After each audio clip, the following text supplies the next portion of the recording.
The gym was buzzing with excitement. I could hear the noise rising as I stepped onto the basketball court, feeling the eyes of everyone in the crowd settle on me. My heart pounded in my chest as I tried to steady my breath. This was it, the game that would define me. The game where I would prove to myself and to everyone else that I wasn't ugly Jennifer anymore. I was Jay now, popular, confident, everything I'd ever dreamed of. But as the whistle blew and the ball was tossed into play, all I could think of was one thing. What if they recognized me? What if they knew who I used to be? I tried to focus on the game. I dribbled the ball, passing it to my teammate, and made a quick layup. The crowd cheered, but I couldn't shake the feeling that something was wrong. My old schoolmates were sitting in the bleachers right across from me, watching me closely. Their eyes felt like daggers. I wasn't just playing for a win. I was playing to keep my new identity intact. The opposing team was strong, and I could tell that Catherine, one of the girls from my old school, the one who'd tormented me the most, was eyeing me closely. Her gaze felt heavy, like she was trying to figure out if I was really the same girl who used to hide behind glasses and baggy clothes. As I moved down the court, I felt a shove from behind. The impact wasn't hard enough to knock me off balance, but it was enough to make me lose focus. I turned quickly, instinctively calling out the name of the girl who'd bumped into me. Catherine! I didn't even realize what I'd said until it was too late. The game seemed to stop for a split second. Catherine froze, her eyes widening in shock. How did I know her name? We hadn't spoken in years. The entire gym seemed to hold its breath.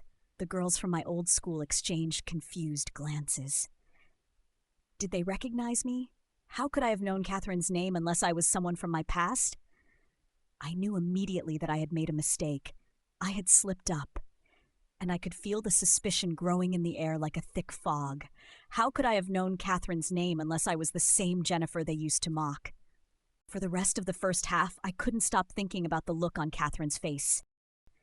Had she figured it out? Did she know?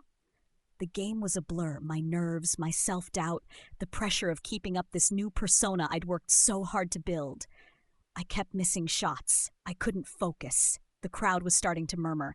Some people were cheering, but there were whispers. I could feel them. They were talking about me. I ran off the court during halftime, trying to escape the crushing weight of it all.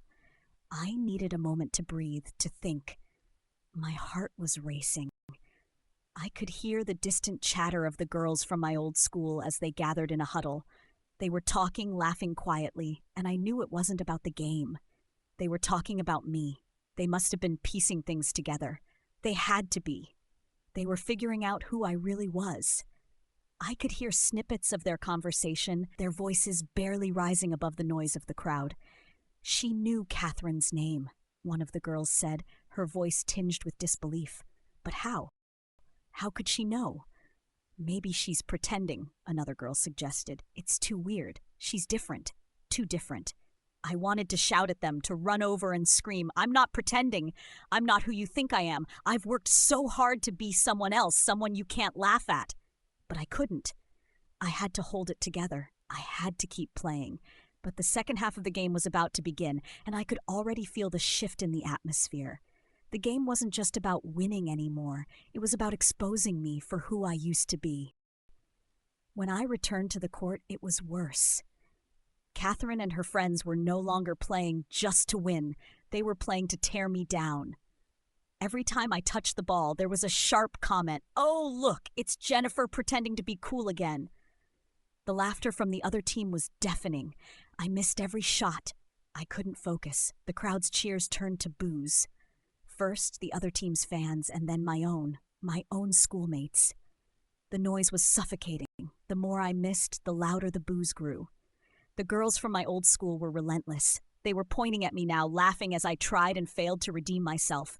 Catherine was at the center of it all, taunting me with every move. You're not fooling anyone, Jennifer, she shouted. We all know who you are. You can't hide behind that pretty face forever. The crowd, once supportive, was turning against me. My heart sank with every passing moment. I couldn't breathe. I couldn't think. All I could do was try to get through the game, but the humiliation was too much. And then it happened. Catherine shouted, Come on, Jennifer. We all know you're still the same ugly girl you used to be. You can't just change everything about yourself. You're always going to be that nerd. The words cut through me like a knife. I could feel the sting of it all, the weight of the years of torment, the years of pretending to be someone I wasn't, and I snapped. I ran. I didn't care where I was going. I just had to get out. The game, the crowd, the taunts, they were all too much. I ran off the court, ignoring the coach's voice shouting at me. I ran out of the gym and didn't stop until I was outside, crouched down in the parking lot, my head in my hands. How could I face anyone? How could I show my face after all that? I wasn't Jay anymore. I was just Jennifer, the girl they used to laugh at, the girl they used to call ugly. I wanted to leave. I wanted to disappear.